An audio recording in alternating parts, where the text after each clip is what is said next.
வணக்கம் மக்களே. So Indian election results வந்து அனௌன்ஸ் பண்ணிட்டாங்க. கிட்டத்தட்ட ஏறத்தாழ முடிவுக்கு வந்துருச்சு. ஸோ லார்ஜஸ்ட் பார்ட்டியாக வந்து பிஜேபி வந்திருக்காங்க. இந்திய அலையன்ஸ் பார்த்தீங்கன்னா கிட்டத்தட்ட 293 அது மாதிரி ஸ்கோர் பண்ணியிருக்காங்க.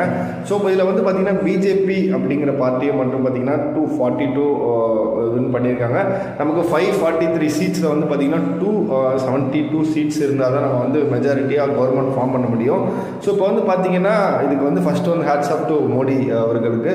ஸோ இந்தியாவின் பிதாமகர் அவர் ஒரு 3வது வாட்டி இந்தியா அலையன்ஸ் ஜெயிக்க வச்சிருக்காரு. ஸோ அதுக்கு வந்து ஒரு பெரிய வாழ்த்துக்கள் மோடிஜி. ஸோ அதே மாதிரி ஒரு நல்ல டெசிஷனாக வந்து பார்த்தீங்கன்னா மக்களோட டெசிஷனை நான் சொல்லுவேன். ஸோ வந்து ஒரு ஸ்ட்ராங்கான அப்போசிஷன் பார்ட்டி கொடுத்துருக்காங்க. ஸோ இப்போ காங்கிரஸ் வந்து ஸ்ட்ராங்கான அப்போசிஷனாக இருக்கப்போ பார்த்தீங்கன்னா பில்ஸ்லாம் பார்த்தீங்கன்னா ஹேஷ்டி மேனரில் வந்து போகாது. ஸோ செக்ஸ் அண்ட் பேலன்ஸ் இருக்கும். ஸோ அடுத்து வந்து பார்த்தீங்கன்னா நெக்ஸ்ட் வந்து பார்த்தீங்கன்னா நிதிஷ்குமாரும் அதே மாதிரி பார்த்தீங்கன்னா சந்திரபாபு நாயுடு ஒரு மேஜர் ரோல் ப்ளே பண்ண போகிறாங்க. Either they will be a king or king maker அப்படிங்கிறது நம்ம பொறுத்து இருந்து தான் பார்க்கணும்.